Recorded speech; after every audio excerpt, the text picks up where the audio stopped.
Bonjour à tous, comment allez-vous? Et voilà déjà un an que ce A7S III est commercialisé. Alors j'arrive un peu en retard pour une review, mais la bonne nouvelle est que je l'utilise assez régulièrement et je pense que cette vidéo va vous aiguiller à soit l'acheter pour de bon ou bien à voir si ses capacités répondent à vos besoins. N'attendez plus pour vous abonner à la chaîne Kim Julien. On est de plus en plus nombreux, déjà c'est grâce à vous et ça veut dire aussi que les sujets présentés vous plaisent et qu'ils sont simples à comprendre. Cette vidéo n'est pas sponsorisée par Sony et ce n'est pas un placement de produit.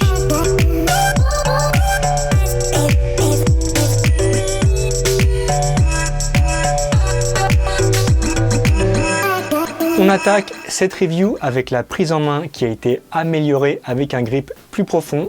Fini le grip moins profond de son frère le A7 III ou bien du A7S II. Ce nouveau grip va vous permettre, si vous n'avez pas de stabilisateur, de bien tenir l'appareil et de pouvoir filmer à main levée avec la gyrostabilisation et de profiter en post-traitement du Sony Catalyst Browser. C'est l'une des nouveautés de cet appareil et cela va vous permettre de vous passer en cas d'oubli sur certains plans d'un stabilisateur type Ronin et ainsi récupérer un flux vidéo qui ne tremble pas ou très peu.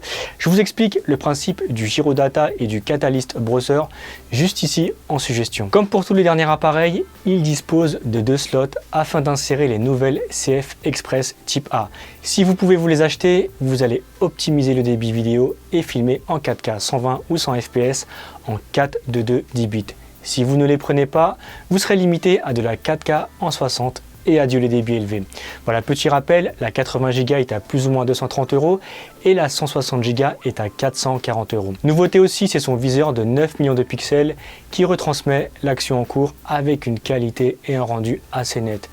On a l'impression de voir un petit écran de télé dans le viseur tant la qualité est exceptionnelle. Les menus aussi, alors je suis fan car la disposition en colonne est vraiment ludique.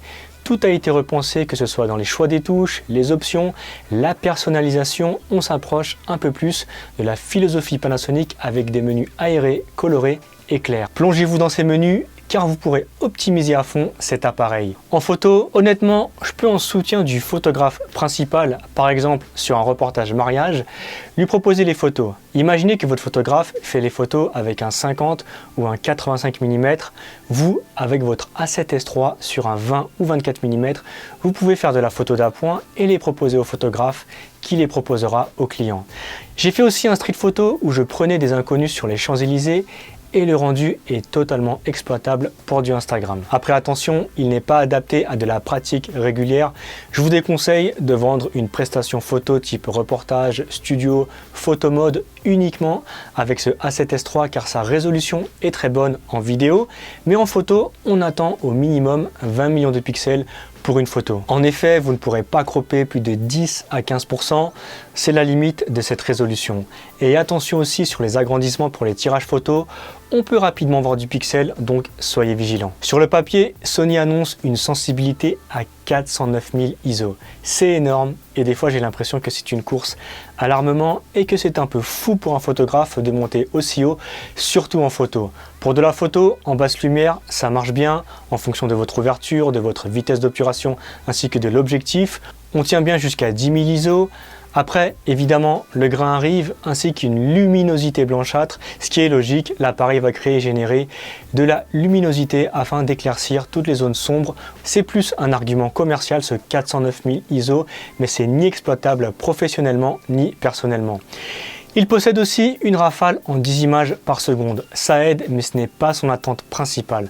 On va surtout être exigeant en vidéo avec ce A7S III. En vidéo, comment vous dire? Aujourd'hui, Sony a sorti un appareil qui, en plus de filmer avec une belle résolution, a enfin mis un AF surpuissant grâce au double processeur Bion ZXR. Petite parenthèse, les constructeurs ont enfin compris que l'ajout de 2 processeurs permet à la fois la rapidité dans l'exécution de tâches comme l'autofocus qui est très rapide, détection des yeux du visage, des animaux, possibilité de choisir la vitesse du flou avec des transitions cut ou smooth, c'est juste incroyable et ça donne plus de perspective d'écriture visuelle. Voilà, on voit un premier personnage au premier plan, puis la netteté se dirige sur le personnage au second plan. Fini les pompages, fini les mises au point ratées, avec un net dans le paysage quand votre sujet au premier plan est tout flou comme c'était le cas avec le A7S II. Et que vous dire de cette 4K en 120 fps en full frame. C'est une révolution, voire une démocratisation de la qualité dans le bon sens du terme.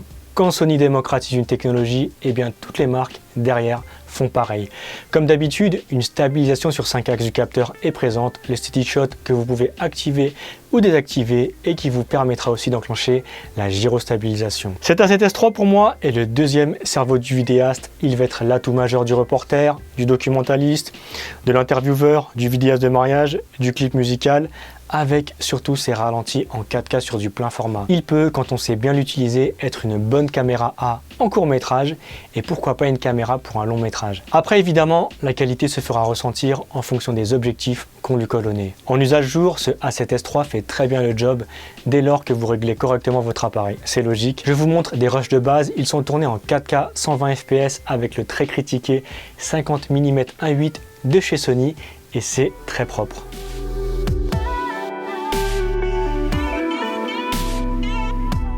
On a une fermeture de porte de métro.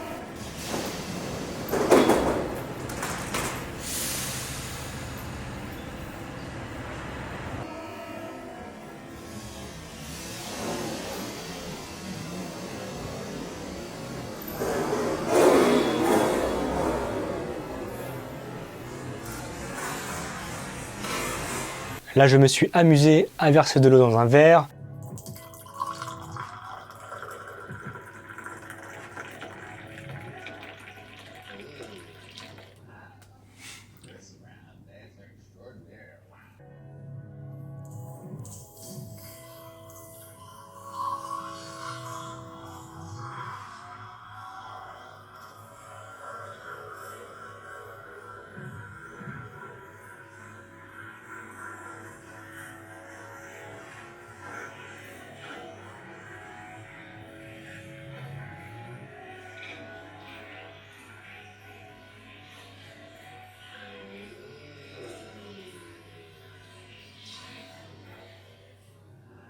Une corde à sauter.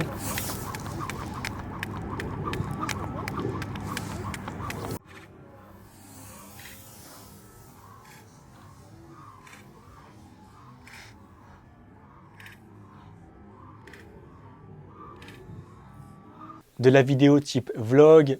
J'espère que vous avez apprécié cette visite de la butte de Montmartre et on se donne rendez-vous au musée du Louvre. Voilà, c'était la révolution que tous les vidéastes attendaient, cette 4K au ralenti sur du plein format. Pour les débutants qui se lancent, ne perdez pas de temps avec la Full HD et apprivoisez la 4K, surtout pour ceux qui souhaitent en faire leur activité. Le résultat est époustouflant, on peut cropper dans l'image et surtout, ça donne une bonne base très qualitative si vous souhaitez archiver vos rushs. Donc 4K en journée, faites les bons réglages et ça va rouler.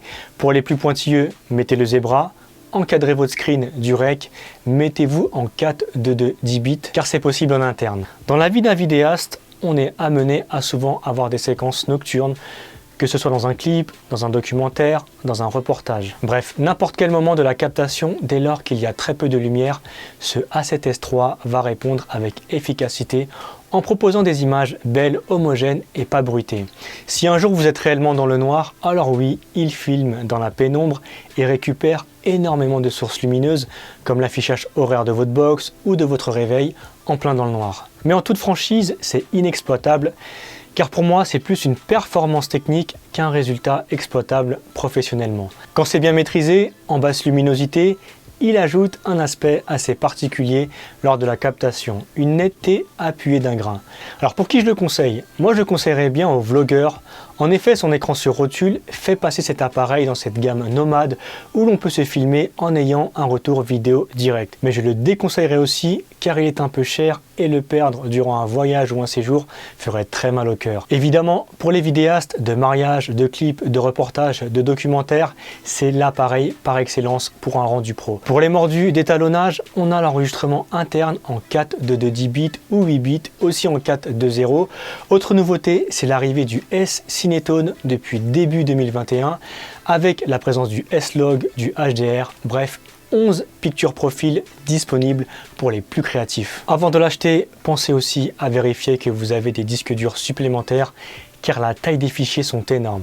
Alors c'est une moyenne, on est à 1 Go pour 40 secondes, sur un fichier en 4.2.0, en 8 ou 10 bits. Je vous conseille aussi de bosser en proxy si ce n'est pas déjà fait, afin d'optimiser la rapidité et la taille des fichiers.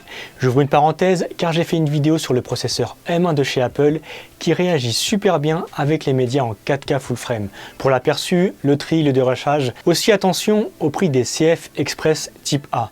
La 80 Go est en moyenne à 230 €, la 160 Go tourne quant à elle à 440 €. Et oui, la qualité de toutes ces cartes mémoire se paye au prix fort, comme le prix de l'appareil qui en France vous coûtera 4200 € TTC. Et les avantages de ce A7S III sont multiples. 4K plein format avec enfin du ralenti en 120 ou 100 si vous utilisez du PAL ou NTSC, 4 de 10 bits en interne, batterie endurante avec les NPFZ 100. On est sur du 2h45, 3h en usage intensif pour une batterie, port HDMI type A, format télé, viseur de 9,4 millions de pixels, quasiment pas de rolling shutter, rapidité dans l'usage avec son bouton REC mieux situé à droite de l'appareil, simplicité des nouveaux menus, écran sur rotule pour un retour vidéo direct pour du face caméra, et surtout cet autofocus de sniper, que ce soit en lumière de jour ou en basse luminosité. Soyez sûr de votre investissement et encore plus de l'amortissement de cet appareil. Il coûte quand même 4200 € et c'est quand même le prix d'une voiture d'occasion. Cet A7S III a malgré tout quelques défauts comme le prix de ses cartes mémoire. Il n'est pas 4K DCI mais 4K Ultra HD. La DCI est la vraie norme 4K cinéma. Ça rafale de 10 images par seconde en photo pour ce prix élevé. Le capteur de 12 millions de pixels qui peut en dissuader plus d'un, surtout pour les photographes qui veulent un appareil de backup. Alors oui, seulement 12 millions de pixels pour un appareil à 4200 €, c'est normal et c'est la résolution idéale pour gérer une 4K Ultra HD sur un capteur plein format, que ce soit en haute mais surtout en basse luminosité. Alors j'aurais pu rentrer dans le détail technique des photosites, de leur usage et de leurs bénéfices sur cette résolution de capteur. C'est un sujet intéressant, mais il faudrait une autre vidéo pour vous expliquer le fonctionnement des photosites en fonction des pixels et de la taille du capteur. Je pense aussi que vous montrer des captations faites avec ce A7S III va vous donner un avis plus fort et plus concret des résultats possibles avec cet appareil. Surtout en parlant avec Sébastien de Sélection Photo, il m'expliquait que beaucoup de productions hollywoodiennes ont été faites avec une caméra possédant un capteur de 12 millions de pixels, bien souvent au format Super 35. Voilà, j'espère que cette vidéo vous a plu. Pour conclure, ce A7S III propose de la 4K full frame avec de magnifiques ralentis, un autofocus de sniper, des débits d'enregistrement élevés et un écran sur rotule. La révolution est en marche pour vos films professionnels. Autre info qui est tombée durant l'écriture de cette vidéo, c'est le prix obtenu.